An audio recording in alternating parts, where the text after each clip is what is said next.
Hello ఎవరైనా this is Rambabu Amar welcome to success journey TV channel. ఏపీలో mega DSC రాసేటటువంటి biological science aspirants కి బాగా యూజ్ అయ్యేటటువంటి ఇంటర్మీడియట్ కి సంబంధించినటువంటి ఫస్ట్ ఇయర్ లో ఉన్నటువంటి బాటనీకి సంబంధించినటువంటి చాప్టర్ మనం ఇక్కడ డిస్కస్ చేస్తున్నామండి. ఈ టాపిక్ ఆవరణ వ్యవస్థకు సంబంధించినటువంటిది. ఆవరణ సంబంధమైనటువంటి అనుకూలనాలు, అడాప్టేషన్స్ ఇన్ ఈకో సిస్టమ్. ఆవరణ వ్యవస్థలో ఉన్నటువంటి వివిధ రకాలైనటువంటి మొక్కలు, వాటికి సంబంధించినటువంటి అనుకూలనాలు అనేటటువంటివి, అడాప్టేషన్స్ ఏ విధంగా ఉంటాయి అనేది ఇక్కడ ఈ చాప్టర్ లో డిస్కస్ చేద్దామండి. ఇది చాలా చాలా ఇంపార్టెంట్, చాలా జనరల్ గా ఉంటుందండి. మనకి ఈ చాప్టర్ మొత్తం ఒకే క్లాస్ లో మనం ఇక్కడ చాలా సింపుల్ గా మనం కంప్లీట్ చేసేద్దాం. అయితే దీనికి సంబంధించినటువంటి చాప్టర్ లో మనకి మెయిన్ కాన్సెప్ట్లు గుర్తు పెట్టుకుంటే సరిపోతుందండి. దీని మీద అడిగేటటువంటి బిట్లన్నీ కూడా ఎట్లా అడుగుతాడు అనేది ఇక్కడ మనం డిస్కస్ చేద్దాం. ఆ కాన్సెప్ట్ మనం నేర్చుకున్నట్లయితే మనం ఈజీగా ఆన్సర్ చేయడానికి అవకాశం ఉంటుంది. ఇది మొత్తం కూడా నాలెడ్జ్ బేస్డ్ క్వశ్చన్లు అనేవి దీంట్లో ఎక్కువగా ఉంటాయి. మొత్తం కూడా నాలెడ్జ్ కి సంబంధించిన, అంటే చదివి గుర్తు పెట్టుకునేటటువంటి అంశాలే ఎక్కువగా ఉంటాయి. కాబట్టి మనం ఒకసారి జాగ్రత్తగా విని అర్థం చేసుకున్నట్లయితే ఈజీగా ఆన్సర్ చేయొచ్చు. ఇక మనకి లేట్ లేకుండా టాపిక్ లోకి వెళ్ళిపోదాం. అదేవిధంగా ఎవరైనా కొత్తగా ఛానల్ చూసేటటువంటి ఆస్పిరెంట్స్ ఛానల్ మర్చిపోకుండా ఛానల్ ని సబ్స్క్రైబ్ చేయండి. అదేవిధంగా వీడియోని లైక్ చేయండి, మీ ఫ్రెండ్స్ కి షేర్ చేయండి. ఆల్ నోటిఫికేషన్ బెల్ ఐకాన్ని ఆన్ చేసేటటువంటి ప్రయత్నం చేసినట్లయితే మీకు ఎప్పటికప్పుడు లేటెస్ట్ అప్డేట్స్ అన్ని కూడా మీకు నోటిఫికేషన్ రూపంలో రావడం జరుగుతుంది. మాక్సిమం నాకున్నటువంటి సమయాన్ని బట్టి కానివ్వండి, లేకపోతే నాకు వెసులుబాటు ఉన్నటువంటి టైంని బట్టి మీకు దాదాపు మాక్సిమం ఇంటర్మీడియట్ సంబంధించినటువంటి సిలబస్ కూడా ఎక్కువగా చెప్పడానికి ప్రయత్నం చేస్తాను. చాలా మంది ఆస్పిరెంట్స్ అడిగారు, మీకు సార్ ఖచ్చితంగా మాకు ఇంటర్మీడియట్ సంబంధించిన సిలబస్ చెప్పండి అని చెప్పారు. సో కాబట్టి దాన్ని దృష్టిలో పెట్టుకొని ఇంటర్మీడియట్ సంబంధించినటువంటి బాటనీ, జువాలజీ సంబంధించినటువంటివి సిలబస్ చెప్పే ప్రయత్నం అయితే చేస్తానండి. మాక్సిమం నాకు ఉన్నటువంటి టైం ని, అవైలబిలిటీని కూడా క్రియేట్ చేసుకుని మరి కూడా మీకోసం కొన్ని టైం వెచ్చించి కూడా చేస్తున్నాను. సో కాబట్టి కొన్ని పరిస్థితులు అన్ని కూడా మనం చూసుకోవాలి. ఇప్పుడు వాతావరణం కానివ్వండి, ఇప్పుడు గాలి దుమ్ము వర్షం వస్తుంది, అయినప్పటికీ కూడా ఏదో విధంగా చెప్పాలి అనేటటువంటి ప్రయత్నంతో ఇక్కడ స్టార్ట్ చేయడం జరిగిందండి. కాబట్టి ఇక లేట్ లేకుండా మనం ఈ టాపిక్ లోకి అయితే వెళదాం. మరి ఆవరణ వ్యవస్థ అనేటటువంటి పదాన్ని తీసుకున్నట్లయితే మనకి ఏజీ టాన్స్లే అనేటటువంటి శాస్త్రవేత్త ఆవరణ వ్యవస్థ అనేటటువంటి పదాన్ని మొట్టమొదటిసారిగా ప్రవేశపెట్టడం జరిగింది. ఆవరణ వ్యవస్థ అనేటటువంటి పదాన్ని మొట్టమొదటిసారిగా ఉపయోగించింది కానీ రూపొందించినటువంటి శాస్త్రవేత్త ఏజీ టాన్స్లే. అయితే మనకి అసలు ఆవరణ వ్యవస్థ అంటే ఏంటో చూద్దాం మనం. ఆవరణ వ్యవస్థ అంటే ఏంటి? సజీవ నిర్జీవ అంశాల కలయిక వలన ఏర్పడేది ఆవరణ వ్యవస్థ. ఆవరణ వ్యవస్థ అనేది living things, non living things, లేకపోతే బయోటిక్ ఫ్యాక్టర్స్, ఏ బయోటిక్ ఫ్యాక్టర్స్ కలయిక వల్ల మనకి ఆవరణ వ్యవస్థ ఈకో సిస్టమ్ అనేది ఏర్పడటం జరుగుతుంది. ఆవరణ వ్యవస్థలో ఉండేటటువంటి సజీవ నిర్జీవ అంశాలు అయితే బయోటిక్, ఏ బయోటిక్ కాంపోనెంట్స్ తీసుకున్నట్లయితే మొక్కలు, జంతువులు, సూక్ష్మజీవులు, ఇవన్నీ కూడా బయోటిక్ ఫ్యాక్టర్స్, జీవాంశాలు. తర్వాత నిర్జీవ అంశాలు తీసుకున్నట్లయితే ఏ బయోటిక్ ఫ్యాక్టర్స్ లో గాలి, నీరు, తేమ, ఉష్ణోగ్రత, మట్టి, సూర్యరశ్మి, సూర్యకాంతి, ఇవన్నీ కూడా మనకి నాన్ లివింగ్ ఫ్యాక్టర్స్, నిర్జీవ అంశాలు అని చెప్తారు. సో కాబట్టి ఒక ఆవరణ వ్యవస్థ అనేది ఎట్లా ఏర్పడుతుందంటే సజీవ నిర్జీవ అంశాల కలయిక వల్ల మనకి ఆవరణ వ్యవస్థ అనేది ఏర్పడటం జరుగుతుంది. మరి అయితే చూడండి, ఆవరణ వ్యవస్థలో మనకి రకరకాలైనటువంటి ఆవరణ వ్యవస్థలు మనం చూస్తూ ఉంటాం. అంటే ఎడారులు కనిపిస్తుంటాయి, తర్వాత వర్షాధార అడవులు కనిపిస్తూ ఉంటాయి, తర్వాత టండరాలు కనిపిస్తుంటాయి. మరి ఎందుకు ఇవన్నీ భూమి మీద ఇలాంటి రకరకాలైనటువంటి వాతావరణ పరిస్థితులు మనకి, లేకపోతే రకరకాలైనటువంటి ఆవరణ వ్యవస్థలు అనేటటువంటి ఎందుకు కనిపిస్తున్నాయంటే మనకి చూడండి, గ్రహాలు అవి తిరిగేటటువంటి కక్షల్లో కానివ్వండి, లేకపోతే భూమి సూర్యుడి చుట్టూ తిరిగేటటువంటి ఆ విధానం కానివ్వండి, వాటికి ఉన్నటువంటి కక్షల్లో అవి చేసేటటువంటి భ్రమణం, పరిభ్రమణం వల్ల కానివ్వండి, భూమి మీద రకరకాలైనటువంటి వాతావరణ పరిస్థితులు, రకరకాలైనటువంటి ఉష్ణోగ్రతలు, వీటికి సంబంధించినటువంటి ఉష్ణోగ్రతల తేడాలు అనేవి మనం అబ్జర్వ్ చేస్తూ ఉంటాం. సో ఇవి అన్ని డిఫరెంట్ గా ఉండటం వల్ల ఏమవుతుందంటే మనకి ఈ భూమి మీద రకరకాలైనటువంటి డిఫరెంట్ క్లైమాటిక్ కండిషన్స్ కానివ్వండి, లేకపోతే టెంపరేచర్స్ కానీ మనకి కనిపిస్తూ ఉంటాయి. దానిలో భాగంగానే మనకి ఈ భూమి మీద అన్ని రకాలైనటువంటి ప్రాంతాల్లో ఒకే రకమైనటువంటి వృక్షజాలం కానివ్వండి, లేకపోతే ఆవరణ వ్యవస్థలు కానీ మనం చూడలేకపోతున్నాం. మనకి తీసుకున్నట్లయితే విభిన్నమైనటువంటి వాతావరణం, ఉష్ణోగ్రత వలన, అంటే భూభ్రమణం వల్ల కానివ్వండి, పరిభ్రమణం వల్ల కానీ, వాటికి ఉండేటటువంటి కక్షల్లో అవి రొటేట్ చేసేటటువంటి డైరెక్షన్ వల్ల కానివ్వండి, వాతావరణము, ఉష్ణోగ్రత, వాటిలో ఉన్నటువంటి తేడాలు అనేవి మనకి కనిపిస్తూ ఉంటాయి. సో దీనివల్ల ఏంటంటే మనకి భూమి మీద రకరకాలైనటువంటి పరిస్థితులు అనేవి కనిపిస్తుంటాయి. కొన్ని ఎడారులుగా ఉంటాయి, కొన్ని టండరాలు కనిపిస్తుంటాయి, కొన్ని వర్షాధార అడవులు కూడా కనిపిస్తూ ఉంటాయి, రెయిన్ ఫాల్ ఫారెస్ట్ అని చెప్తుంటారు. సో ఇవన్నీ కూడా మనకి కారణం ఏంటి అంటే ఈ వాతావరణ విభిన్నమైనటువంటి వాతావరణ ఉష్ణోగ్రత పరిస్థితుల తేడా వలన భూమి మీద అన్ని రకాలైనటువంటి ప్రాంతాల్లో ఒకే రకమైనటువంటి జీవ సముదాయం అనేది మనకి కనిపించదు. కొన్ని చోట్ల ఎడారులు ఉంటాయి, కొన్ని చోట్ల వర్షాధార అడవులు కనిపిస్తూ ఉంటాయి, తర్వాత కొన్ని కండరాలు కనిపిస్తూ ఉంటాయి. సో ఇవన్నీ కూడా మనకి దీనిలో భాగంగానే చెప్పవచ్చు మనం. నెక్స్ట్ మరి అనుకూలనాలు అడాప్టేషన్స్ అంటే ఏంటో చూద్దాం. అనుకూలం లేదా అడాప్టేషన్ అంటే ఏంటి అంటే అసలు ఏదైనా ఒక జీవి, ఒక మొక్క కావచ్చు లేకపోతే జంతువు కావచ్చు, అది నివసించేటటువంటి ఒక వాతావరణంలో అది సక్సెస్ఫుల్ గా సర్వైవ్ అవి జీవించాలి అంటే దాని శరీరంలో కొన్ని శరీర ధర్మ పరంగా లేకపోతే దానికి సంబంధించినటువంటి నిర్మాణ పరంగా కానీ కొన్ని మార్పులు అనేవి వచ్చి ఉంటాయి. ఆ మార్పులు వచ్చినప్పుడు మాత్రమే ఆ జీవి, ఒక మొక్క గాని జంతువు గాని అక్కడ ఆ పరిస్థితులను తట్టుకొని సక్సెస్ఫుల్ గా జీవించగలిగింది. సో దీన్ని ఏమని చెప్తారంటే అనుకూలనం అని చెప్తారు. అంటే ఇప్పుడు ఫర్ ఎగ్జాంపుల్ గాలిలో ఎగిరేటటువంటి జంతువులు ఉన్నాయి, మరి అది గాలిలో ఎందుకు ఎగురుతుందో మనం ఎందుకు ఎగరలేకపోతున్నాం అంటే మనకి దాంట్లో అక్కడ గాలిలో ఎగరడానికి కావాల్సినటువంటి ఆ శరీర ధర్మపరమైనటువంటి నిర్మాణపరమైనటువంటి ఆ మార్పులనే మనలో లేవు, కాబట్టి మనం ఎగరలేకపోతున్నాం. అది పక్షి అయితే గాలిలో ఎగరగలుగుతుంది, అంటే దానికి శరీర నిర్మాణ పరమైనటువంటి శరీర ధర్మపరమైనటువంటి ఆ చేంజెస్ అనేవి దాంట్లో ఉన్నాయి కాబట్టి అది ఎగరగలుగుతుంది. ఒక మొక్క ఎడారిలో జీవించగలుగుతుంది అంటే సక్సెస్ఫుల్ గా ఏంటి అంటే దాని ఫిజియోలాజికల్ గా కానివ్వండి, ఎనాటామికల్ గా కానీ దాని యొక్క శరీర నిర్మాణం ఫిజియాలజీ పరంగా దాంట్లో వచ్చినటువంటి మార్పులు అక్కడ ఉన్నటువంటి వాతావరణ పరిస్థితుల్ని, క్లైమాటిక్ కండిషన్స్ తట్టుకొని జీవించే విధంగా దాని శరీరం అనేది ఏర్పడటం జరిగింది. సో ఈ విధంగా విభిన్న వాతావరణ పరిస్థితుల్లో జీవించడానికి ఒక మొక్కలో గాని ఒక జంతువులో గాని వచ్చినటువంటి మార్పులు ఏవైతే ఉన్నాయో శరీర ధర్మ పరంగా గాని నిర్మాణ పరంగా గాని వచ్చినటువంటి మార్పులు ఏవైతే ఉన్నాయో చేంజెస్, వాటినే అడాప్టేషన్స్ అంటారు, వాటిని అనుకూలనాలు అంటారు. మరి ఈ అనుకూలనాలు జరగటం వల్ల ఏంటంటే ఆ జీవి అలాంటి డిఫరెంట్ గా ఉన్నటువంటి వాతావరణ పరిస్థితుల్లో సైతం సక్సెస్ఫుల్ గా జీవించగలుగుతుంది. ఒక అనుకూలం ఉన్నటువంటి జంతువుకి అనుకూలం లేనటువంటి జంతువుని మనం కంపేర్ చేసినట్లయితే అనుకూలంగా ఉన్నటువంటి ఏ జంతువు అయితే దాంట్లో అక్కడ ఉన్నటువంటి వాతావరణ పరిస్థితులు తట్టుకొని జీవించిందో దాంట్లో సక్సెస్ఫుల్ గా జీవించడానికి కొన్ని శరీరపరమైనటువంటి నిర్మాణపరమైనటువంటి చేంజెస్ అనేవి దాంట్లో ఉంటాయి. లేనటువంటిది అది అక్కడ తట్టుకొని జీవించలేదు. సింపుల్ గా ఒకటి తీసుకున్నట్లయితే ఒక ఎడారి మొక్కను తీసుకున్నట్లయితే ఎడారిలో బ్రహ్మజీవుడు, నాగజీవుడు లేకపోతే క్యాక్టస్ మొక్కలు అవి సక్సెస్ఫుల్ గా జీవించగలుగుతున్నాయి. ఎందుకు అంటే మరి ఇక్కడ ఒక గులాబీ మొక్కను తీసుకెళ్లి అక్కడ ఉంచితే అది బతికిద్ది అంటే బతకలేదు, ఎందుకంటే అది సక్సెస్ఫుల్ గా జీవించడానికి దానికి ఫిజియలాజికల్ గానీ అనాటామికల్ గా గానీ దాని శరీర నిర్మాణపరమైనటువంటి మార్పులు అన్ని కూడా భౌతికపరమైనటువంటి తర్వాత శరీర ధర్మపరమైనటువంటి మార్పులు వచ్చాయి కాబట్టి అక్కడ అది తట్టుకొని జీవించగలుగుతుంది. ఒంటె ఉంది, ఎడారిలో ఎందుకు జీవించగలుగుతుంది అంటే అక్కడ అది జీవించడానికి అవసరమైనటువంటి శరీర నిర్మాణపరమైనటువంటి మార్పులు అనేవి దాంట్లో ఉన్నాయి. ఒక నీటి మొక్క తీసుకున్నట్లయితే అది నీటిలో ఎందుకు జీవించగలుగుతుంది అంటే దానికి అక్కడ నీటిలో నివసించడానికి అవసరమైనటువంటి శరీర ధర్మపరమైనటువంటి కానివ్వండి ఎలాంటి మార్పులు అనేవి ఫిజియలాజికల్ ఎనాటామికల్ చేంజెస్ అనేవి దాంట్లో వచ్చి ఉంటాయి కాబట్టి అక్కడ అది తట్టుకొని జీవించగలుగుతుంది. సో ఓవరాల్ గా మనం వీటిని అనుకూలనాలు అంటారు. ఏ వాతావరణ పరిస్థితుల్లోనైనా సరే, ఎలాంటి పరిస్థితుల్లోనైనా సరే ఒక జంతువు అక్కడ జీవించగలగాలి అంటే దానిలో కొన్ని శరీరపరమైనటువంటి మార్పులు, నిర్మాణపరమైనటువంటి శరీర ధర్మపరమైనటువంటి మార్పులు అనేవి వచ్చి ఉంటాయి. ఆ మార్పుల్ని మనం ఫైనల్ గా ఏం చెబుతుంటే అనుకూలనాలని చెప్పడం జరుగుతుంది. శరీర ధర్మపరమైనటువంటి ప్రవర్తన పరమైనటువంటి బిహేవియర్ పరమైనటువంటి చేంజెస్ కూడా వాటిలో కనిపిస్తూ ఉంటాయి. ఇవన్నీ కూడా మనం అనుకూలనాలని చెప్పడం జరుగుతుంది.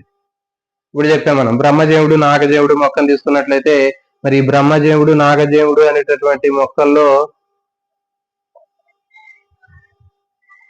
బ్రహ్మజీవుడు, నాగజీవుడు అనేటటువంటి మొక్కలు తీసుకున్నట్లయితే అవి మరి ఎడారిలో నీళ్లు తక్కువ ఉన్నప్పటికీ కూడా అది ఎందుకు సక్సెస్ఫుల్ గా జీవించగలుగుతుంది అంటే దానికి ఏమవుతుంది, దాని మొక్క పై భాగంలో అవబాల్సిని అనేటటువంటి ఒక క్యూటికల్ లేయర్ అనేది ఉంటుంది. ఆ క్యూటికల్ లేయర్ ఉండటం వల్ల ఏమవుతుందంటే ఆ మొక్క నీరు ఆవిరైపోకుండా అది దానికి ఒక ప్రొటెక్టివ్ లేయర్ లాగా కనిపిస్తూ ఉంటుంది. ఇది ఈ విధంగా క్యూటికల్ అనేటటువంటిది మనకి ఎడారి మొక్కల్లో ఓపెన్షియా కానివ్వండి, ఇక బ్రహ్మజీవుడు, నాగజీవుడు ఇట్లా క్యాక్టస్ మొక్కల్లో పైన అవబాల్సిన క్యూటికల్ లేయర్ ఉండటం వల్ల వాటర్ అనేది ట్రాన్స్పిరేషన్ ప్రాసెస్ లో బాష్పోత్సేకం ద్వారా బయటికి పోకుండా అది ప్రొటెక్ట్ చేస్తుంది.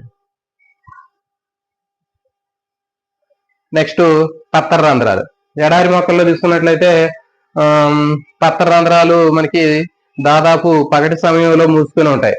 ఎడారి మొక్కల్లో పత్తర రంధ్రాలు అనేవి పగటి సమయంలో మూసుకొని రాత్రి సమయంలో మాత్రమే తెరుచుకొని ఆ క్యామ్ సైకిల్ ద్వారా మనకి అది రెస్పిరేషన్ జరుపుకోవడానికి ఉపయోగపడే విధంగా ఉంటుంది. కాబట్టి ఈ క్యామ్ సైకిల్ ఏదైతే ఉందో ఎడారి మొక్కల్లో ఉన్నటువంటి ఈ క్యామ్ సైకిల్ ద్వారా పగటి సమయంలో పత్తర రంధ్రాలు మూసుకొని రాత్రి సమయంలో ఈ పత్తర రంధ్రాలు అనేవి తెరుచుకోవడం జరుగుతుంది. అంటే నీటి నష్టాన్ని నివారించడం కోసం ఎడారిలో ఉండేటటువంటి మొక్కలు కొన్నింటిలో దాదాపు పగటి సమయంలో పత్రరంధ్రాలు మూసుకొని రాత్రి సమయంలో తెరుచుకొని ఉంటాయి. దానికి సంబంధించినటువంటి గ్యాసెస్ ఎక్స్చేంజ్ కానివ్వండి, లేకపోతే ఇంకా రెస్పిరేషన్, వీటికి సంబంధించినటువంటి ప్రాసెస్ మొత్తం కూడా క్యాన్ సైకిల్ ద్వారా జరుగుతుంది. వాటిలో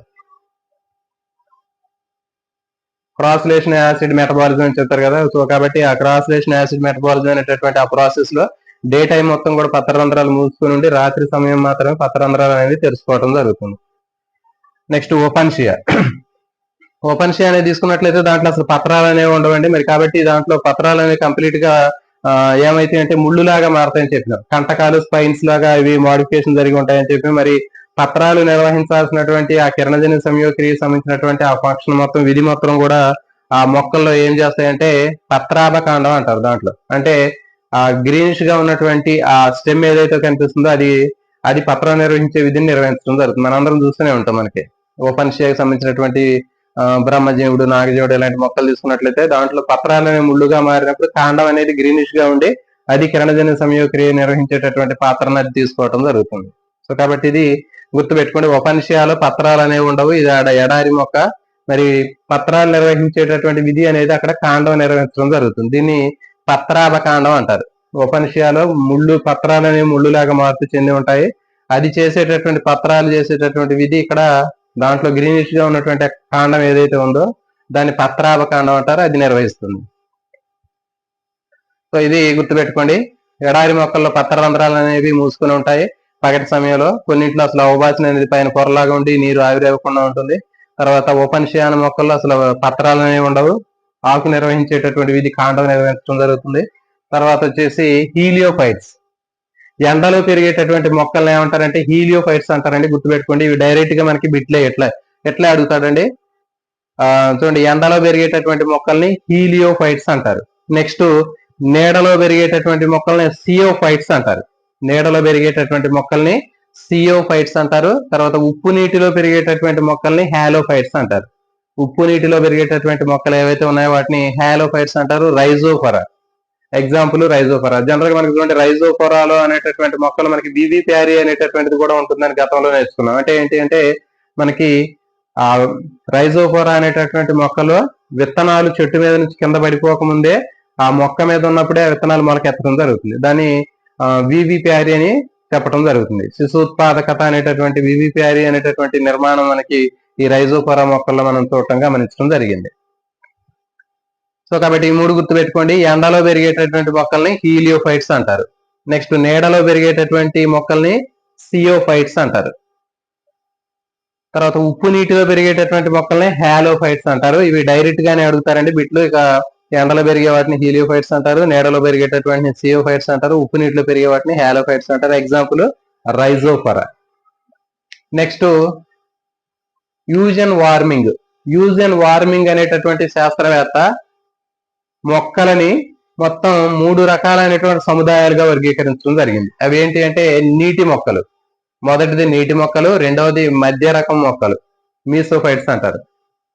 హైడ్రోఫైట్స్ అంటే నీటి మొక్కలు, రెండవది మధ్య రకం మొక్కలు, వీటిని సమోద్బీజాలు అంటారు. తర్వాత మీసోఫైట్స్ అంటారు. నెక్స్ట్ మూడవది డిజర్ట్ ప్లాంట్స్, వీటిని ఎడారి మొక్కలు లేకపోతే జీరోఫైటిక్ ప్లాంట్స్ అని చెప్తారు. సో కాబట్టి ఈ విధంగా మనకి యూజ్ అండ్ వార్మింగ్ క్వశ్చన్ ఎట్లా అడుగుతారంటే యూజ్ అండ్ వార్మింగ్ మొక్కల్ని ఎన్ని రకాలుగా వర్గీకరించాడు. నీటి మొక్కలు, హైడ్రోఫైట్స్, తర్వాత ఉభయచర మొక్కలు లేకపోతే వీటిని మధ్య రకం మొక్కలు లేకపోతే సమోద్బీజాలు అంటారు, మీసోఫైట్స్. దాని తర్వాత మూడవది జీరోఫైట్స్, ఎడారి మొక్కలు. సో కాబట్టి ఈ విధంగా మనకి 3 రకాలైనటువంటి మొక్కలు అనేవి వర్గీకరణ చేసినటువంటి శాస్త్రవేత్త ఎవరు అని అడుగుతాడంటే చాలా చాలా ఇంపార్టెంట్. ఎవరు అంటే use and warming. Use and warming అనేటటువంటి శాస్త్రవేత్త మొక్కల్ని మొత్తం కూడా భూగోళం మీద ఉండే మొక్కల్ని అట్లా 3 రకాలుగా వర్గీకరించడం జరిగింది. నీటి మొక్కలు, మధ్య రకం మొక్కలు, వీటిని సమోద్బీజాలు అంటారు, మీసోఫైట్స్, హైడ్రోఫైట్స్, జీరోఫైట్స్. సో ఇప్పుడు వీటి 3 రకాలైనటువంటి మొక్కల గురించి నేర్చుకున్నాం. వాటిలో ఉండేటటువంటి ఫిజియోలాజికల్ చేంజెస్, ఎనటామికల్ చేంజెస్, తర్వాత అవి ఏ విధంగా ఉన్నాయి అనేటటువంటి వాటికి సంబంధించినటువంటి ఫీచర్స్ కూడా నేర్చుకున్నామండి. ఇప్పుడు ఒక్కొక్క దాని గురించి చూద్దాం. ముందుగా హైడ్రోఫైట్స్, నీటి మొక్కలు అని చెప్పాం. నీటిలో పెరిగేటటువంటి మొక్కలు ఏవైతే కంప్లీట్ గా నీటిలోనే పెరుగుతుంటాయండి. 100% ఎక్కువగా ఏవైతే మొత్తం నీటిలో పెరుగుతుంటాయో 90% వాటిని మొత్తం కూడా మనం నీటి మొక్కలు లేదా హైడ్రోఫైట్స్ అని చెప్పాము. ఇది నీటిలో పెరుగుతుంటాయి మొత్తం. దాంతో పాటు తడిగా ఉన్నటువంటి నేలలో కూడా పెరిగే అవకాశం ఉంటుంది. సో ఇవి గుర్తుపెట్టుకోండి. నీటి మొక్కలు హైడ్రోఫైట్స్ అంటే నీటిలో పెరిగే మొక్కలతో పాటు తడిగా ఉన్నటువంటి నేలలో పెరిగే మొక్కలను కూడా మనం ఈ నీటి మొక్కలుగా చెప్పొచ్చు. అయితే ఈ నీటి మొక్కలు హైడ్రోఫైట్స్ ని మొత్తం మనకి 5 రకాలైనటువంటి కేటగిరీలుగా వర్గీకరించడం జరిగింది. ఇంపార్టెంట్. నీటి మొక్కల మొత్తాన్ని 5 కేటగిరీలుగా డివైడ్ చేశారు. అవేంటి అంటే స్వేచ్ఛగా తేలేవి, నీటి మీద స్వేచ్ఛగా తేలేవి మొదటిది. రెండవది అంటే చూడండి, నీటిలో స్వేచ్ఛగా తేలేవి ఫ్రీ ఫ్లోటింగ్, నీటి మీద స్వేచ్ఛగా తేలే వాటిని ఫ్రీ ఫ్లోటింగ్ అంటారండి. నెక్స్ట్ రెండోది లగ్నీకరణం చెంది తేలేటటువంటివి, లగ్నీకరణం చెంది నీటి మీద తేలేటటువంటి ఆకులు కలిగినటువంటి మొక్కలు రెండో కేటగిరీ. గుర్తుపెట్టుకోండి, లగ్నీకరణం చెందడం అంటే ఏంటి అంటే రూటెడ్, వేర్లతోటి భూమి మీద అతుక్కుంటే దాన్ని లగ్నీకరణం అంటారండి తెలుగులో. రూటెడ్, తర్వాత తేలేవి ఫ్లోటెడ్, రూటెడ్ ఫ్లోటెడ్ లీవ్స్, ఇది సెకండ్ కేటగిరీ. నెక్స్ట్ మూడవది మునిగి అవలంబితంగా ఉండేటటువంటి, మునగటం అంటే సబ్మెర్జ్డ్, నీళ్ళల్లో కంప్లీట్ గా మునిగిపోతే సబ్మెర్జ్డ్ అంటారు. తర్వాత అవలంబితం అంటే ఏంటి, సస్పెండెడ్, నీళ్ళలో వేలాడుతూ ఉంటారు. ఇప్పుడు గాలిలో గాలిపటం ఎట్లా ఎగురుతూ ఉంటుందో అట్లాగే నీళ్ళల్లో మధ్యలో ఉంటది అది. సో దాన్ని ఏమంటారంటే సబ్మెర్జ్డ్ సస్పెండెడ్ ప్లాంట్స్ అంటారు. నెక్స్ట్ నాలుగవది మునిగినటువంటిది, తర్వాత లగ్నీకరణం చెందినటువంటి మొక్కలు. మునగటం అంటే మనం చెప్పినాం సబ్మెర్జ్డ్ అని చెప్పినాం. లగ్నీకరణం అంటే రూట్స్, వేర్లు ఉంటే దాన్ని లగ్నీకరణం అంటారండి. గుర్తుపెట్టుకోండి, అంటే లగ్నం చెందడం అంటే అతుక్కోవటం వేర్లతోటి.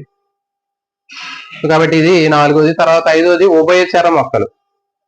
కాబట్టి ఈ విధంగా మనకి మొత్తం 5 రకాలైనటువంటి మొక్కలు ఉన్నాయి. మరి దానికి ఉన్నటువంటి ఎగ్జాంపుల్స్, ఏ ఏ పరిస్థితుల్లో అవి ఎట్లా ఉంటాయి అనేటటువంటి దాని గురించి ఇక్కడ మనం డీటెయిల్ గా నేర్చుకుందాం అండి. ఫస్ట్ ఫ్రీ ఫ్లోటింగ్, నీటి మీద స్వేచ్ఛగా తేలేటటువంటి మొక్కల గురించి చూద్దాం. నీటి మీద స్వేచ్ఛగా తేలేటటువంటి మొక్కలు తీసుకున్నట్లయితే ఇవన్నీ కూడా నీటి యొక్క ఉపరితలం మీద తేలుతూ ఉంటాయండి. Example Pistia, Lemna, Salvinia, Azolla. ఇవన్నీ కూడా ఏంటి అంటే మనకి నీటి మీద స్వేచ్ఛగా తేలేటటువంటి మొక్కలు. చూడండి, మరి దీనికి మనకి ఇక్కడ ఒక బొమ్మ వేసాను మీకు ఈజీగా అర్థం కావడం కోసం. ఇక్కడ కింద ఇది నేల, ఓకేనా, ఇవి నీరు, ఇది గాలి.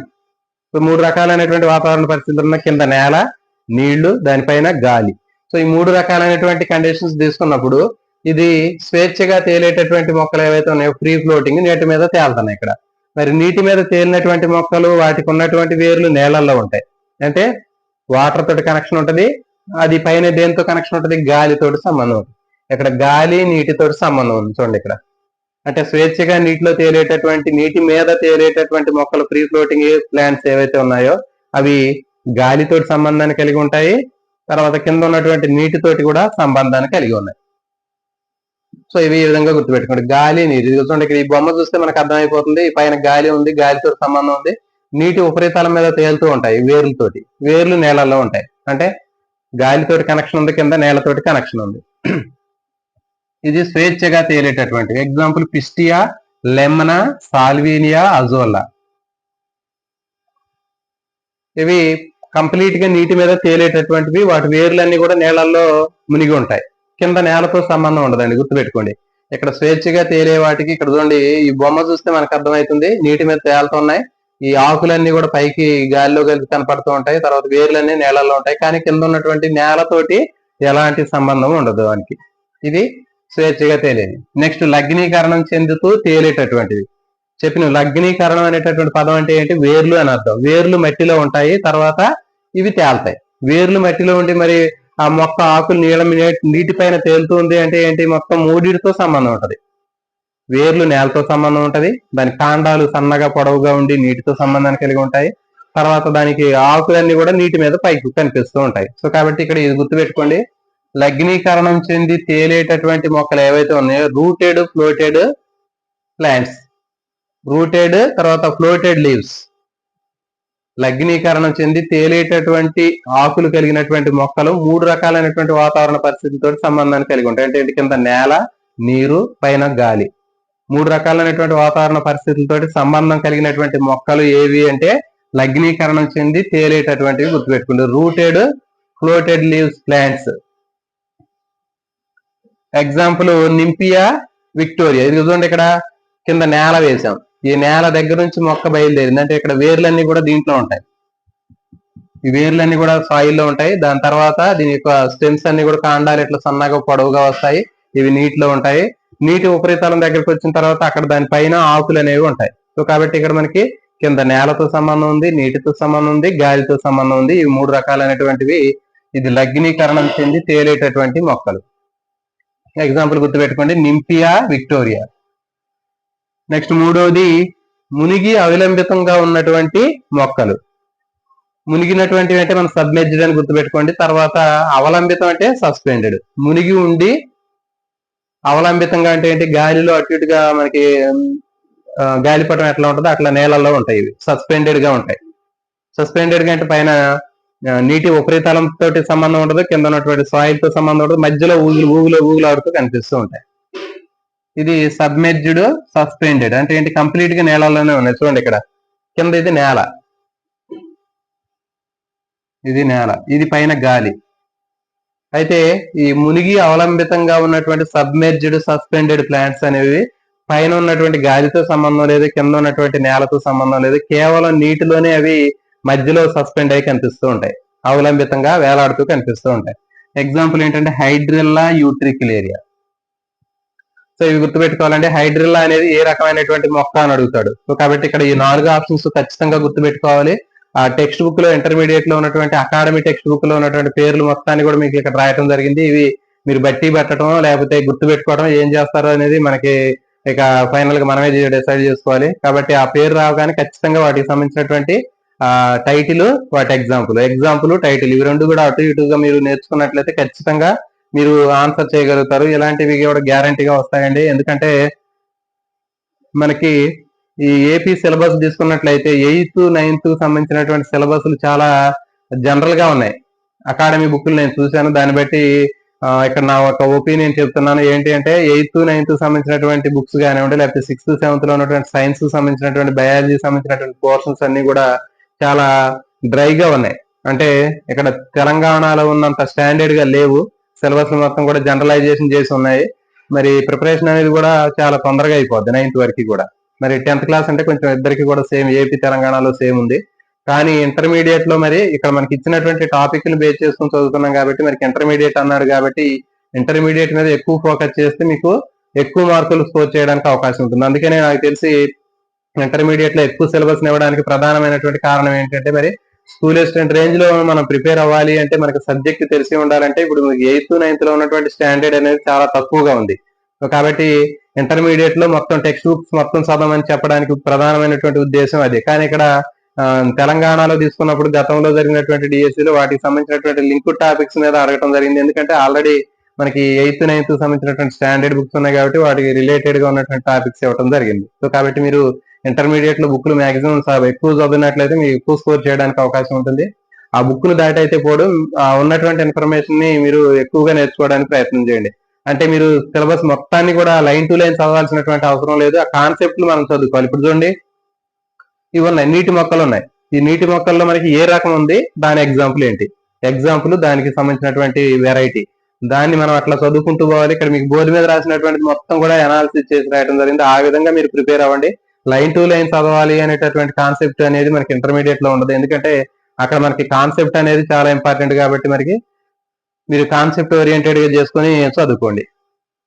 నెక్స్ట్ ఏంటి అంటే ఇది అయిపోయింది. నెక్స్ట్ మునిగి లగ్నీకరణం చెందేటటువంటి మొక్కలు. మరి మునిగి లగ్నీకరణం చెందేటటువంటి, మునగటం అంటే ఏంటి, సబ్మెర్జ్డ్ అని చెప్పిన నేలల్లో ఉంటాయి. తర్వాత లగ్నీకరణం అంటే ఏంటి, రూట్స్ అంటే కింద ఉన్న సాయిల్ తో సంబంధం కలిగి ఉండి నీటి వరకే వచ్చి ఉంటాయి, పైన ఉన్నటువంటి సర్ఫేస్ దగ్గరికి రావు అవి. కాబట్టి ఇక్కడ మనం ఏం చేస్తున్నాం అంటే వీటిని మునిగి లగ్నీకరణం చెందేటటువంటి మొక్కల్లో సబ్మెర్జ్డ్ ఉన్నాయి, మునిగి ఉన్నాయి, తర్వాత రూటెడ్ ఉన్నాయి. సో కాబట్టి ఇక్కడ నుండి కింద ఉన్నటువంటి నేలతో సంబంధం కలిగి ఉండి నీటి వరకే వచ్చి ఉండి నేలల్లోనే ఉంటాయి ఆ మొక్క మొత్తం కంప్లీట్ గా. సో కాబట్టి ఇక్కడ మరి దేనితో కనెక్షన్ కలిగి ఉంది అంటే చూడండి, ఇక్కడ కింద ఉన్నటువంటి నేలతో సంబంధాన్ని కలిగి ఉంది, దాని తర్వాత ఉన్నటువంటి నీటితోటి సంబంధం కలిగి ఉంది, పైన ఉన్నటువంటి గాలితోటి సంబంధం లేదు. సో కాబట్టి మునిగి లగ్నీకరణం చెందినటువంటి మొక్కలు ఏంటి అంటే వాలిసిన్ ఏరియా. ఈ వాలిసిన్ ఏరియాలో మనకి రిబ్బన్ ఆకారంలో ఉన్నటువంటి ఆకులు కాండాలు అనేవి కనిపిస్తుంటాయి. అంటే ఆకులే దాంట్లో ప్రధానంగా కనిపిస్తుంటాయి. రిబ్బన్ ఆకారంలో ఉన్నటువంటి మొక్క కనిపిస్తూ ఉంటుంది మనకి. దాని వేర్లు మొత్తం కింద ఉన్నటువంటి సాయిల్లో ఉండి మొత్తం కంప్లీట్ గా నేలలోనే మునిగి ఉంటుంది అది.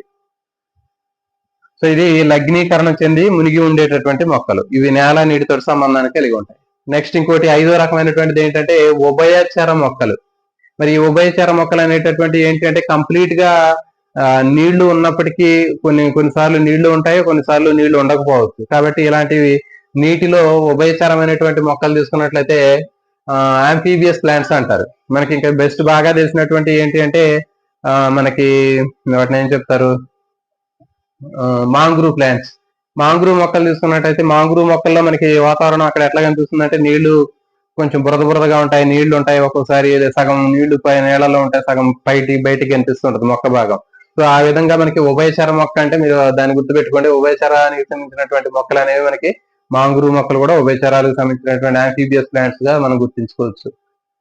సాజిటేరియా, టైఫా, లిమ్నోఫిల్లా ఇవి ఉభయచర మొక్కలు ఆంఫీబియస్ ప్లాంట్స్ అని గుర్తుపెట్టుకోండి. సాజిటేరియా, టైఫా, దాని తర్వాత లిమ్నోఫిల్లా ఇవన్నీ కూడా మనకి ఏంటంటే ఆంఫీబియస్ ప్లాంట్స్, ఉభయచర మొక్కలు అంటారు వీటిని. నెక్స్ట్ మరి ఈ నీటి మొక్కల్లో ఉండేటటువంటి అనుకూలనాలు ఏంటో చూద్దాం. మరి ఈ నీటి మొక్కల్లో ఉండేటటువంటి అనుకూలనాలు తీసుకున్నట్లయితే ఫస్ట్ వేర్ల దగ్గర నుంచి చూద్దాం. వేర్లు తీసుకున్నట్లయితే వేర్లన్నీ కూడా దాదాపు అంత డెవలప్ చెంది ఉండవు. అంటే భూమి మీద ఉండేటటువంటి మొక్కలకి వేరు అనేది చాలా ముఖ్యమైనది, కానీ నీటిలో ఉన్నటువంటి మొక్కల్లో వేర్లు అనేవి అంత ఎక్కువగా డెవలప్ చెంది కనిపించవు. అవి తక్కువగా అభివృద్ధి చెంది ఉంటాయి, లేకపోతే క్షీణించి కనిపిస్తూ ఉంటాయి. ఎందుకంటే డైరెక్ట్ గా నీటిలో ఉన్నటువంటి పోషకాలను తీసుకోవడానికి అవసరమైనటువంటి స్థాయిలోనే వేరు అనేది అభివృద్ధి చెందుతుంది. నెక్స్ట్ వీటికి వేరు తొడుగు అనేటటువంటిది ఉండదు. మరి వేరు తొడుగు అనేది ఉపయోగం ఏంటంటే గుర్తుపెట్టుకోండి, వేరు తొడుగు అనేది వేరు యొక్క చివరి భాగంలో ఒక క్యాప్ లాగా ఉంటుంది. ఫర్ ఎగ్జాంపుల్ ఇది వేరు అనుకున్నాం, ఈ వేరు చివర ఉండేటటువంటి తొడుగులాగా ఉన్నటువంటి దాన్ని ఏమంటారంటే వేరు తొడుగు అని చెప్తారు, రూట్ క్యాప్ అంటారు. మరి ఈ రూట్ క్యాప్ అనేది ఉపయోగం ఏంటి అంటే అది మట్టిలోనికి చొచ్చుకొని లోపలికి పోవడానికి ఉపయోగపడింది. మరి ఆక్వాటిక్ ప్లాంట్స్ కాబట్టి నీటిలో ఉండేటటువంటి మొక్కలు కాబట్టి వీటిలో ఎలాంటి వేరు తొడుగు అనేటటువంటిది ఉండదు. గుర్తుపెట్టుకుంటే చాలా చాలా ఇంపార్టెంట్. వేరు తొడుగు అనేది ఏ మొక్కల్లో ఉండదు అంటే మనం ఏం చెప్పాలి అంటే నీటి మొక్కల్లో వేరు తొడుగు అనేది ఉండదు. ఇది నీటిలో భూమిలోకి చొచ్చుకుపోవడానికి వేరు చివర క్యాప్ లాగా ఉండి మనకి డ్రిల్లింగ్ మిషన్ డ్రిల్ చేసేటప్పుడు ఎట్లా లోపలికి వెళ్తుందో అట్లా అది సపోర్ట్ కోసం ఉపయోగపడింది. కానీ మరి నేలలో ఉండేటటువంటి మొక్క దానికి అంత అవసరం అనేది ఉండదు. మరి వీటి ప్లేస్ లో ఏముంటాయంటే ఎక్కువగా వేరు వరలు అనేటటువంటివి ఉంటాయి, రూట్ పాకెట్స్ అంటారు. ఏంటంటే ఆ వేరు చుట్టూ ఉండేటటువంటి వాటిని ఏమంటారు మూలకేశాలు లాంటి నిర్మాణాలు ఎక్కువగా ఉంటాయి. అవి ఉండటం వల్ల ఏంటంటే నీటిలో ఉన్నటువంటి పోషకాలను తీసుకోవడానికి ఎక్కువగా ఉపయోగపడతాయి. కాబట్టి వేరు తొడుగు అనేది ఉండదు, వేరు వరలు లేదా రూట్ పాకెట్స్ లాంటి నిర్మాణాలు దీంట్లో ఎక్కువగా ఉంటాయి. నెక్స్ట్ కాండం తీసుకున్నట్లయితే కాండం అనేది చాలా డెలికేట్ గా ఉంటుంది. నీళ్లలో ఉండేటటువంటి మొక్కలు రిబ్బన్ లాగా ఉంటాయి. ఆ నీటి ప్రవాహాలను తట్టుకునే విధంగా ఇవి అటు ఇటు కదులుతూ ఉన్నట్లు నిర్మాణాలు కనిపిస్తుంటాయి కాండము. తర్వాత అవబాసిని తీసుకున్నట్లయితే ఎక్కువగా వీటికి నీటి మొక్కల్లో అవబాసిని అనేటటువంటిది పైన కనిపిస్తూ ఉంటుంది, అంటే పైన ఒక పొరలాగా ఉంటుంది. తర్వాత పత్ర రంధ్రాలు అనేవి ఉండవు ఎక్కువగా. అవబాసిని కూడా నీటి మీద పైన ఉన్నటువంటి ఆ మొక్కలు ఏవైతే ఉన్నాయో వాటికి పై తలంలో మాత్రమే అవబాసిని అనేది ఉంటుంది. పత్ర రంధ్రాలు కూడా స్టొమాటా అనేటటువంటిది కూడా వీటిలో ఉండవు. మరి పత్ర రంధ్రాలు నిర్వహించాల్సినటువంటి విధి ఏదైతే ఉందో గ్యాసెస్ ఎక్స్చేంజ్, వాయువుల మార్పిడి, అది డైరెక్ట్ గా విస్తరణ ద్వారా జరుగుతుంది. అంటే వ్యాపన ప్రక్రియ ద్వారా వాయువుల మార్పిడి అనేది జరుగుతుంది ఈ నీటి మొక్కల్లో. దీంట్లో ప్రత్యేకంగా పత్ర రంధ్రాలు అనేవి ఉండవు. నెక్స్ట్ కొన్నిటి మొక్కల్లో నీటి ఉపరితలం మీద తేలేటటువంటి మొక్కలు తీసుకున్నట్లయితే పత్ర రంధ్రాలు అనేవి కేవలం పై మాత్రమే ఉంటాయి, పై భాగంలో. అంటే ఊర్ధ్వ బాహ్యచరం అంటే ఆకు యొక్క ఊర్ధ్వ భాగం అని చెప్తారు కదా, అప్పర్ పోర్షన్ ఏదైతే ఉందో ఆ పోర్షన్ లో మాత్రమే ఊర్ధ్వ పత్ర రంధ్రాలు అనేవి ఉంటాయి నీటి మీద తేలేటటువంటి మొక్కల్లో మాత్రమే, అది కూడా పై సర్ఫేజ్ లోనే ఉంటాయి. నెక్స్ట్ ఏరింకైమ, ఇది చాలా చాలా ఇంపార్టెంట్ అండి. జలచర జీవి మొక్కలు ఏవైతే ఉన్నాయో ఆక్వాటిక్ ప్లాంట్స్ లో ఎక్కువగా మనకి కనిపించేటటువంటి బాగా అభివృద్ధి చెందినటువంటి ఇష్యూ ఏది అంటే ఏరింకైమ అంటారు.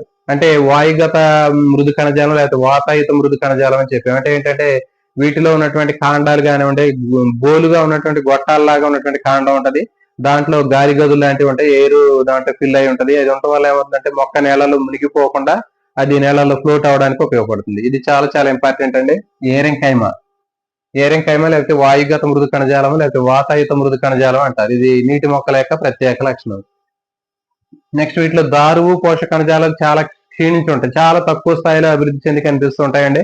సో ఇది దీనికి సంబంధించినటువంటి నీటి మొక్కలకు సంబంధించినటువంటి ఇన్ఫర్మేషన్, వాటిలో ఉండేటటువంటి లక్షణాలు, రకాలు, వాటికి సంబంధించినటువంటి ఫీచర్స్ అనేవి ఇక్కడ నేర్చుకున్నాం. నెక్స్ట్ రెండవది మధ్య రకం మొక్కలు. జనరల్ గా వీటిని సమోద్బీజాలు అంటారండి, మీసోఫైట్స్ అంటారు. మరి మీసోఫైట్స్ లేకపోతే సమోద్బీజాలు అంటే ఏంటి అంటే, జనరల్ గా మనం చెప్పాం ఎడారి మొక్కలు అంటే మనకు తెలుసు, నీళ్లు బాగా నీటి కొరత ఉన్నటువంటి ప్లేస్ లో పెరిగేవి. తర్వాత నీటి మొక్కలు అంటే తెలుసు, బాగా నీళ్లు ఉన్నటువంటి దాంట్లో పెరిగేవి. మరి రెండింటికి మధ్యస్థంగా ఉండేటటువంటివే మధ్య రకం మొక్కలు, అంటే సమోద్బీజాలు అంటారు. అంటే ఇటు నీరు బాగా అందుతుందని చెప్పలేము, నీళ్లు అసలు లేవు అని కూడా చెప్పలేము. సో కాబట్టి ఇలాంటి మధ్య రకంగా పెరిగేటటువంటి నీటి వనరులు అందుబాటులో ఉన్నటువంటి మొక్కల్ని మధ్య రకం మొక్కలు అంటారు. వీటిని సమోద్బీజాలు లేదా మీసోఫైటిక్ ప్లాంట్స్ అని చెప్తారు. మరి ఎక్కువగా మనకు కనిపించేటటువంటి మొక్కలన్నీ కూడా మీసోఫైట్స్ అండి, సమోద్బీజాలు. అంటే మన చుట్టుపక్కల మనకి కనిపించే అన్ని రకాలైనటువంటి మొక్కలు కూడా సమోద్బీజాల లాగా మనం చెప్పవచ్చు. ఫర్ ఎగ్జాంపుల్ మనకి అడవులు, వివిధ రకాలైనటువంటి పంటలు, మనం పండించేటటువంటి పంటలన్నీ కూడా మనకి సమోద్బీజాల లాగా చెప్పవచ్చు. మనకి భూమి మీద కనిపించే రకరకాలైనటువంటి అడవులు కానివ్వండి, పంటలు కానివ్వండి, సో ఇవన్నీ కూడా మనకి సమోద్బీజాల లాగా చెప్పవచ్చు. తర్వాత బిట్ ఏం అడుగుతారంటే భూమి మీద అత్యధికంగా కనిపించేటటువంటి మొక్కల యొక్క రకం ఏది అని అడుగుతాడు. నీటి మొక్కలు, సమోద్బీజాలు, ఎడారి మొక్కలు ఇట్లా అడుగుతాడు. సో కాబట్టి దీనికి సరైన ఉభయచర మొక్కలు అంటాడు. దీనికి సరైన సమాధానం ఏంటి అంటే సమోద్బీజాలు. సమోద్బీజాలు లేదా మధ్య రకం మొక్కలు అంటారు, మీసోఫైట్స్ అంటారు. ఇవన్నీ భూమి మీద అత్యధికంగా ఆక్రమించి ఉన్నటువంటి మొక్కలు. మనకు కనిపించే బయట రకరకాలైనటువంటి అడవులు కానివ్వండి, లేకపోతే ఇక మనిషి పండించే రకరకాలైనటువంటి పంటలు కానివ్వండి, ఇవన్నీ కూడా మనకి దేనికి సంబంధించినట్టే మీసోఫైట్స్ అంటారు. కాబట్టి ఎక్కువగా ఆక్రమించినటువంటి మొత్తం కూడా ఇవి గోధుమ, మొక్కజొన్న, చెరుకు, బార్లీ, సో ఇవన్నీ కూడా మనకి అడవులు, ఇవన్నీ కూడా మధ్య రకం మొక్కలు, మీసోఫైట్స్ అంటారు, సమోద్బీజాలు అంటారండి. మరి ఇవి పెరిగేటటువంటి నేలలో, నేలంతా కూడా లూజ్ గా ఉండటం వల్ల ఏమవుతుందంటే గాలి నీరు సమాన పరిమాణంలో ఉంటది. నేలలో గాలి నీరు సమాన పరిమాణంలో ఉండటం వల్ల అక్కడ వేరు వ్యవస్థ బాగా పెరిగి ఆ మొక్క బాగా పెరగడానికి ఉపయోగపడుతుంది. ఎక్కడైతే ఆ నేలలో మృతికలో ఉన్నటువంటి అణువుల మధ్య గాలి, నీటి అణువులు సమానంగా ఉంటాయో అలాంటి ప్రదేశంలో పెరిగేటటువంటి మొక్కల్లో పంటల దిగుబడి అనేది బాగా ఎక్కువగా ఉంటుంది. సో కాబట్టి ఇది దీనికి సంబంధించినటువంటి మొక్కలు. అంటే జలాభావ పరిస్థితులు అని చెప్తారు వీటిని. అధిక నీరు లేనటువంటి పరిస్థితులు. అధికంగా నీరు ఉంటే మనకి అది నీటి మొక్కల్లాగా చెప్పవచ్చు. మరి తర్వాత అస్సలు లేకపోతే ఎడారి మొక్క అని చెప్పవచ్చు. కాబట్టి జలాభావ పరిస్థితులు అంటే గుర్తుపెట్టుకోండి, జలాభావ పరిస్థితులు లేదా అధికంగా నీరు లేని ప్రాంతాల్లో పెరిగే మొక్కలను ఏమంటారంటే సమోద్బీజాలు లేదా మీసోఫైట్స్ అంటారు. ఇంపార్టెంట్ ఇది. జలాభావ పరిస్థితులు అంటే గుర్తుపెట్టుకోండి, జలాభావ పరిస్థితులు కానివ్వండి, అధికంగా నీరు లేని ప్రాంతాల్లో పెరిగేటటువంటి మొక్కలను ఏమంటారంటే మీసోఫైట్స్ లేకపోతే సమోద్బీజాలు అంటారు. ఇది మనకి ఎక్కువ మనకు పరిచయం ఉన్నటువంటి మొక్కలన్నీ కూడా సమోద్బీజాలు అనే పదాన్ని ఉపయోగిస్తూ ఉంటాయండి అని. సో ఇది దీనికి సంబంధించింది. నెక్స్ట్ మూడవది ఎడారి మొక్కలు, జీరోఫైట్స్ అంటారండి. మరి ఎడారి మొక్కలు లేదా జీరోఫైట్స్ తీసుకున్నట్లయితే మనకి దీంట్లో మనకి మూడు రకాలైనటువంటి ఉంటాయి ఎడారి మొక్కలు. మనకు తెలుసు ఎడారి మొక్కలు అంటే కంప్లీట్ గా వాటర్ స్కార్సిటీ ఉన్నటువంటి మొక్కలు, నీటి వస్తువులు చాలా తక్కువగా ఉండి విపరీతమైనటువంటి టెంపరేచర్ ఉన్నటువంటి ప్రాంతాల్లో పెరిగేటటువంటి మొక్కలు ఏవైతే ఉంటాయో ఇవన్నీ కూడా మనకి ఎడారి మొక్కల కింద చెప్పడం జరుగుతుంది. వీటిని జీరోఫైట్స్ అంటారు. మరి దీంట్లో నాలుగు రకాలైనటువంటి ఉన్నాయి. అల్పకాలిక ఎడారి మొక్కలు, రసభరితమైనటువంటి ఎడారి మొక్కలు, తర్వాత ఇంకోటి రసభరితం కానటువంటి ఎడారి మొక్కలు. ఇట్లా మూడు రకాలైనటువంటి ఉన్నాయి. ఫస్ట్ వన్ అల్పకాలిక మొక్కలు. అల్పకాలిక ఎడారి మొక్కల్ని వీటిని ఎఫిమెరల్స్ అని చెప్తారు. ఎఫిమెరల్స్ అంటారు. ఇంపార్టెంట్ అండి, ఇంగ్లీష్ లో ఎఫిమెరల్స్ అంటే అల్పకాలిక ఎడారి మొక్కలు. ఇవి కేవలం 1 సంవత్సరం మాత్రమే వాటి లైఫ్ సైకిల్ ఉంటుంది. అంటే 1 సంవత్సరంలో వాటి జీవితకాలం పూర్తయిపోయి చనిపోవటం జరుగుతుంది. వీటిని శుష్క మొక్కలు అని చెప్తారు. శుష్క ఎడారి మొక్కల్ని అల్పకాలిక మొక్కలు అని చెప్తారు. ఎఫిమెరల్స్ లేకపోతే అల్పకాలిక మొక్కలు అంటారు. అల్పకాలిక మొక్కలు లేదా ఎఫిమెరల్స్ అంటారు. ఇవి కేవలం 1 సంవత్సరంలోనే వాటి యొక్క లైఫ్ సైకిల్ అనేది కంప్లీట్ అయిపోతుంది. ఇవి శుష్క మొక్కలు అంటారు, శుష్క ఎడారి మొక్కలు. Example Tribulus. ట్రిబ్యులస్ అనేది ఎలాంటి మొక్క అని అడుగుతాడు, గుర్తుపెట్టుకోవాలంటే ట్రిబ్యులస్ అనేది ఎడారిలో పెరిగేటటువంటి అల్పకాలిక రకానికి చెందినటువంటి ఎడారి మొక్క, ఎఫిమెరల్స్ అంటారు దీన్ని. Example Tribulus. నెక్స్ట్ రెండవది రసభరితమైనటువంటి ఎడారి మొక్కలు. వీటిని సక్యులెంట్ ప్లాంట్స్ అంటారండి. ఇవి రసభరితంగా ఉంటాయి. ఇవేంటి అంటే దాదాపు నీటి వనరులు అనేవి ఉండవు వీటికి. సంవత్సరం మొత్తం నీరు అనేది అందుబాటులో ఉండదు. ఎప్పుడైతే వర్షం వచ్చిందో, వర్షం వచ్చినప్పుడు ఆ వచ్చినటువంటి నీటిని, అందుబాటులో ఉన్నటువంటి నీటిని చాలా జాగ్రత్తగా అది పొదుపుగా దాచుకొని మొక్కలో ఉన్నటువంటి వివిధ భాగాల్లో నిల్వ ఉంచుకుంటుంది. అంటే వేర్లు కావచ్చు, లేకపోతే ఆకుల్లో కావచ్చు, కాండంలో కానీ నిల్వ ఉంచుకుని ఒక జిగురు లాంటి పదార్థాన్ని తయారు చేసుకుంటుంది. మరి అట్లా తయారు చేసుకోవటం వల్ల మళ్ళీ వర్షం వచ్చినప్పటికీ కూడా, అంటే వర్షం రాకపోయినప్పటికీ కూడా మళ్ళీ చాలా కాలం అది తట్టుకొని జీవించగలిగింది. సో దీన్ని ఏమంటారంటే రసభరిత సక్యులెంట్ ప్లాంట్స్ అంటారు. వర్షాకాలంలో ఎప్పుడైతే వర్షం కురుస్తుందో వర్షం కురిసినటువంటి నీటిని మాత్రం ఉపయోగించుకొని దాన్ని జిగురులాగా మార్చి మనకి వాటిలో ఆకుల్లో కానివ్వండి, కాండాల్లో కానివ్వండి, పత్రాల్లో కానీ నిల్వ ఉంచుకుంటుంది. అట్లా నిల్వ ఉంచుకునేటటువంటి వాటిని రసభరిత మొక్కలు సక్యులెంట్ ప్లాంట్స్ అంటారు. మరి ఆ జిగురులాగా ఉన్నటువంటి ఆ రసభరితంగా ఉన్నటువంటి ఆ ఫ్లూయిడ్ ఏదైతే ఉందో అది కాండంలో నిల్వ ఉంచుకునేదానికి ఎగ్జాంపుల్ ఏంటంటే ఒపన్షియా. చాలా ఇంపార్టెంట్ అండి. ఆ జిగురు లాంటి పదార్థాన్ని కాండంలో నిల్వ ఉంచుకునేటటువంటి మొక్కకు ఉదాహరణ ఏది అంటే ఒపన్షియా. పత్రంలో నిల్వ ఉంచుకునేది ఏది అంటే అలోవేరా, లేకపోతే అలో అంటారు. ఇది అలోవేరా అనేటటువంటి అలోలో పత్రాల్లో అది నిల్వ ఉంచుకుంటుంది. అలో అని ఉందండి టెక్స్ట్ బుక్ లో, మరి అలోవేరా కావచ్చు, లేకపోతే అలో అని గుర్తుపెట్టుకోండి. నెక్స్ట్ వేరులో నిల్వ ఉంచుకునేటటువంటి జిగురులాగా ఉన్నటువంటి రసభరితమైనటువంటి పదార్థాన్ని వేరులో నిల్వ ఉంచుకునేటటువంటిది ఏది అంటే మనకి ఆస్పరాగస్ అనేటటువంటి దాంట్లో వేరులో నిల్వ ఉంటుంది, గుర్తుపెట్టుకోండి. తర్వాత పత్రంలో నిల్వ ఉంచుకునేది అలో, తర్వాత కాండంలో నిల్వ ఉంచుకునేది ఒపన్షియా. సో ఇవి చాలా చాలా ఇంపార్టెంట్ అండి. ఇవన్నీ కూడా ఏంటంటే రసభరితమైనటువంటి ఎడారి మొక్కలు, సక్యులెంట్ జీరోఫైటిక్ ప్లాంట్స్. నెక్స్ట్ మూడవది రసభరితం కానటువంటి మొక్కలు. అంటే మనం చెప్పాం ఫస్ట్ అల్పకాలిక మొక్కలు అని చెప్పాం. అల్పకాలిక మొక్కల్లో మనకి ఏకవార్షికాలు అని చెప్పాం. ఇవన్నీ ఒక సంవత్సరంలో వాటి జీవితకాలం పూర్తయిపోద్ది. దాని తర్వాత రెండవది ఏంటి అంటే రసభరిత మొక్కలు అని చెప్పాం. మళ్ళీ మూడవది ఏంటి అంటే రసభరితం కానటువంటి మొక్కలు.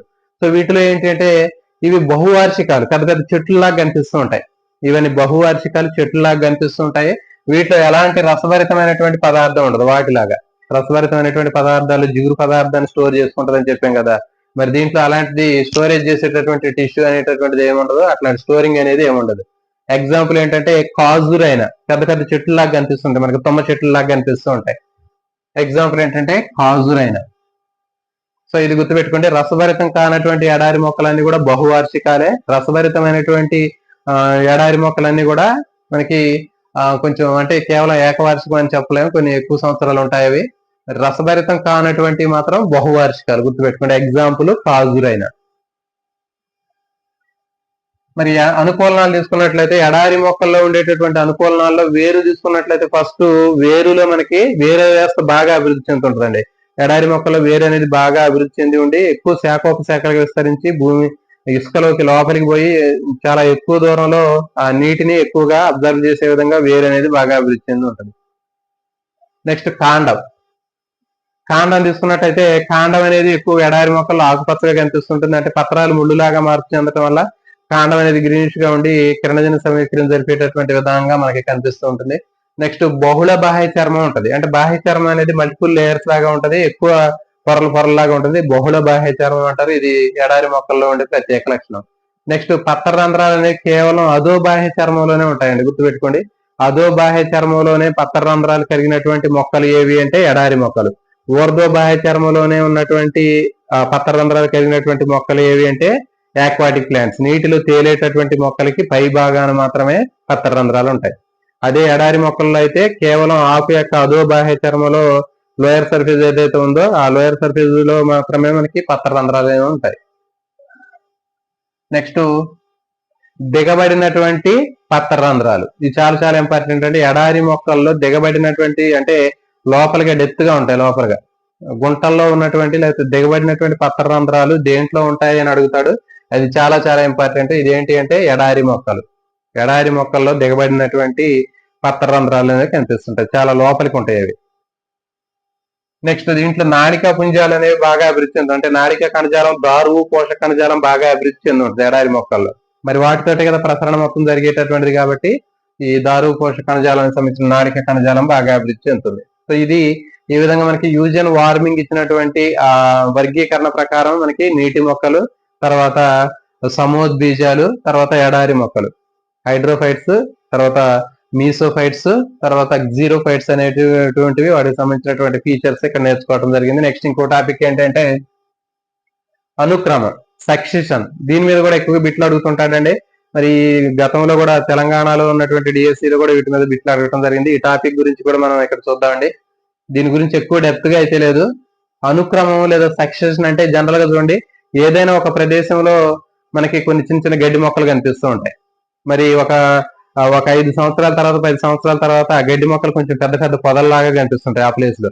మళ్ళీ ఇంకొక 10 సంవత్సరాల తర్వాత చూస్తే కొన్ని పెద్ద చెట్లు కనిపిస్తుంటాయి. ఇంకా ఒక 20 సంవత్సరాల తర్వాత చూస్తే అది ఒక పెద్ద అడవిలాగా మారింది. సో కాబట్టి ఒక నిర్దిష్టమైనటువంటి ప్రదేశంలో వివిధ రకాలైనటువంటి జీవ సముదాయాలు అనేవి క్రమక్రమంగా ఏర్పడుతూ ఉంటాయి.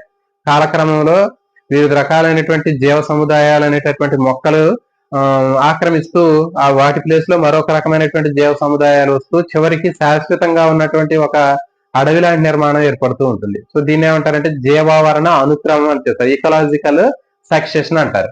సో ఇది ఈకలాజికల్ సక్సెషన్, జీవావరణ అనుక్రమం అంటారు. మరి ఒక ప్రదేశంలో ఏవైతే ఈ క్రమాన్ని ఏమంటారంటే సిరే అని చెప్తారు. జీవావరణ అనుక్రమాన్ని, ఈ వరుస క్రమం ఏదైతే ఉందో దాన్ని సిరే అని చెప్పడం జరుగుతుంది.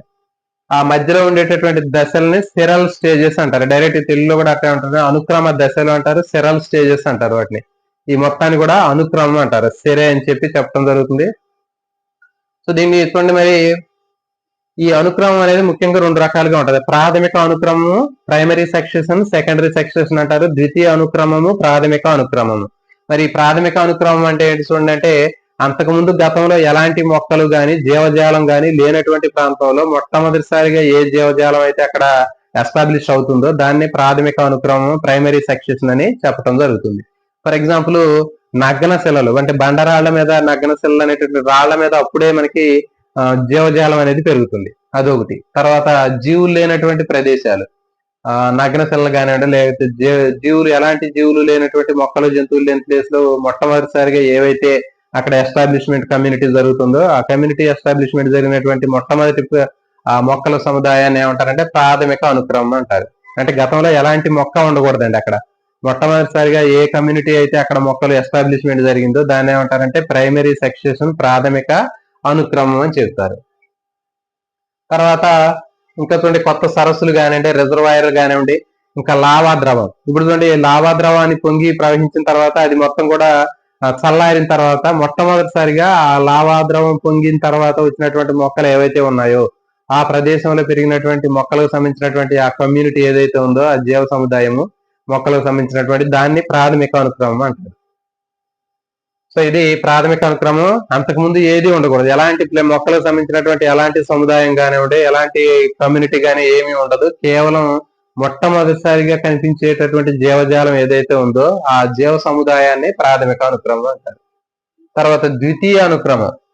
ద్వితీయ అనుక్రమం అంటే ఆల్రెడీ అంతకుముందు గతంలో కొన్ని మొక్కలు ఉండి అవి వివిధ కారణాల చేత అవన్నీ కొట్టివేయబడి లేకపోతే మొక్కలు తొలగించబడి ఆ ప్రదేశంలో కొత్త మొక్కలు మళ్ళీ కొత్త సముదాయం ఎస్టాబ్లిష్మెంట్ జరిగినట్లయితే దాన్ని ఏమంటారంటే ద్వితీయ అనుక్రమం అని చెప్తారు, సెకండరీ సక్సెషన్ అంటారు. సో మరి దీనికి ఎగ్జాంపుల్ అంటే పాడుబడినటువంటి వ్యవసాయ భూములు. అంటే ఇప్పుడు వ్యవసాయ భూములు ఉన్నాయి, ఆ వ్యవసాయ భూముల్లో మనం పంట పండించినప్పుడు అక్కడ పెరిగేటటువంటి మొక్కలు ఏవైతే ఉన్నాయో అవి ప్రాథమిక అనుక్రమం. తర్వాత కొన్ని కారణాల చేత మరి దాన్ని తీసివేస్తారు.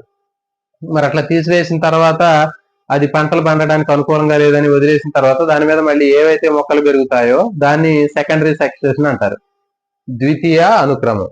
ఆల్రెడీ ఒకసారి మొక్కలు పెరిగిన తర్వాత ఒక కమ్యూనిటీకి సంబంధించినటువంటి మొక్కలు ఏర్పడిన తర్వాత అవి వివిధ కారణాల చేత తొలగించబడి దాని ప్లేస్ లో మళ్ళీ వేరే రకమైనటువంటి మొక్కలకు సంబంధించిన కమ్యూనిటీ వచ్చినట్లయితే ఆ జీవ సముదాయాన్ని ద్వితీయ అనుక్రమం అంటారు.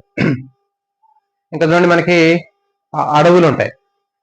అడవుల్లో చెట్లు మనకి కనిపించేటటువంటి ప్రాథమిక అనుక్రమంగా చెప్తాం. అంటే అడవుల్లో ఉన్నటువంటి ఏవైతే మొక్కలు మొదట మనకి జీవ సముదాయం కనిపించిందో అవన్నీ కూడా వివిధ కారణాల చేత మనం కొట్టివేయటం జరుగుతుంది. అంటే డిఫారెస్టేషన్, అడవులు నరికివేయటం వల్ల కానివ్వండి, లేకపోతే ఇంకా మనకి అడవుల్లో ఏదైనా నిప్పు రగులుకున్నప్పుడు ఆ మొక్కలు మొత్తం కూడా చనిపోవటం కానీ జరుగుతుంది. ఆ ప్లేస్ లో మళ్ళీ కొత్త మొక్కలు ఏవైతే పెరుగుతాయో దాన్ని ఏమంటారంటే ద్వితీయ అనుక్రమము లేకపోతే సెకండరీ సక్సెషన్ అని చెప్తారు.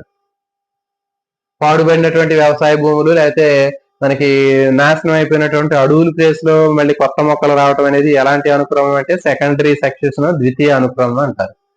మరి దీంట్లో ఉండేటటువంటి దశల్ని సెరల్ స్టేజెస్ అని అనుక్రమ దశలు అంటారు. ఒకవేళ ఇలాంటి అనుక్రమం నేలల్లో జరిగినట్లయితే దాన్ని హైడ్రో సియర్ అంటారు. హైడ్రోస్ఫియర్ కాదండి, హైడ్రోసియర్. సియర్ అంటే దీంట్లో దశలు, జలక్రమకం అంటారు తెలుగులో. ఈ ఎకలాజికల్ సక్సెషన్ అనేది ఆ జీవావరణ అనుక్రమం అనేది నేలల్లో జరిగితే దాన్ని ఏమని చెప్తారంటే జల అనుక్రమం లేకపోతే హైడ్రోసియర్ అని చెప్తారు. నెక్స్ట్ ఒకవేళ ఇది శుష్కమైనటువంటి అంటే జలాభావ పరిస్థితులు ఉన్నటువంటి ప్రాంతాల్లో ఏర్పడినట్లయితే దాన్ని జలాభావ క్రమకం అంటారు. జీరో సియర్, హైడ్రోసియర్, జీరోసియర్. నీటిలో అయితే హైడ్రోసియర్. అదే శుష్క ప్రాంతాల్లో అయితే దాన్ని ఏమంటారంటే జలాభావ పరిస్థితులు అయితే జలాభావ క్రమకం అంటారు. తెలుగులో జీరోసియర్ అంటారు. ఇంగ్లీష్ లో కూడా నేర్చుకోవాలంటే ఇంగ్లీష్ లో కూడా అడగడానికి అవకాశం ఉంటుంది. నెక్స్ట్ చూడండి, బంజరు భూములలో ఏవైతే మొట్టమొదటిసారిగా ఆ మొక్కల కమ్యూనిటీ అనేది ఎస్టాబ్లిష్మెంట్ జరిగిందో దాన్ని ఏమంటారంటే ప్రారంభ మొక్కలు అంటారు. పయోనీర్ ప్లాంట్స్ అంటారు. ఇంపార్టెంట్ అండి, మార్గదర్శక మొక్కలు లేదా పయోనీర్ ప్లాంట్స్ అంటారు. మొట్టమొదటిసారిగా మనకి బంజరు భూముల్లో ఎస్టాబ్లిష్మెంట్ అయినటువంటి ఆ మొక్కలకు సంబంధించినటువంటి జీవ సముదాయం కమ్యూనిటీ ఏదైతే ఉందో దాన్ని పయోనీర్ మొక్కలు లేకపోతే ప్రారంభ మొక్కలు లేకపోతే మార్గదర్శక మొక్కలు అంటారు. ఇంపార్టెంట్ ఇది. నెక్స్ట్ బండరాళ్ళు తీసుకున్నట్లయితే బండరాళ్ళ మీద ఎలాంటి మొక్కలు కూడా పెరగవు, కానీ మొట్టమొదటిసారిగా లైకేన్లు అనేవి పెరుగుతాయండి. అక్కడ మనకి తెలుసు లైకేన్లు అంటే శైవలాలు శిలీంధ్రాల సముదాయాన్ని లైకేన్లు అంటారు. ఇవన్నీ ఏం చేస్తాయంటే బండరాళ్లను కూడా కరిగించేటటువంటి శక్తి ఉంటుంది వాటికి, లైకేన్స్ కి. వాటిలో కార్బోనిక్ ఆమ్లం అనేది విడుదలైంది. ఆ కార్బోనిక్ ఆమ్లం అనేది బండరాలను సైతం కూడా కరిగించి దాంట్లో అప్పుడే మొక్కలు పెరగడానికి కావాల్సినటువంటి పోషకాలని మట్టి లాంటి పదార్థాన్ని తయారు చేస్తాయి. అలాంటి ప్లేస్ లో మొట్టమొదటిసారిగా బ్రయోఫైటా అనేటటువంటి మొక్కలు పెరగటం జరుగుతుంది. తర్వాత నిదానంగా బ్రయోఫైటా స్థానంలో ఇంకొంచెం దానికంటే చిన్న చిన్న మొక్కలు పెరగటం, అక్కడ నుంచి ఆవృత బీజాల మొక్కలు పెరగటం, అక్కడ ఒక సక్సెషన్ అనేది మనకి అక్కడ అనుక్రమం అనేది కనిపిస్తూ ఉంటుంది. సో కాబట్టి గుర్తుపెట్టుకోండి, బండరాళ్ళ మీద మనకి అనుక్రమం ప్రారంభించేవి ఏవి అంటే లైకేన్లు. వీటిలో కార్బోనిక్ యాసిడ్ అనేటటువంటి రిలీజ్ చేసి బండరాలను కరిగించి అక్కడ మొట్టమొదటిసారిగా జీవావరణ అనుక్రమం ప్రారంభించడానికి కావాల్సినటువంటి ప్రైమరీ సక్సెషన్ అనేవి స్టార్ట్ చేస్తాయి.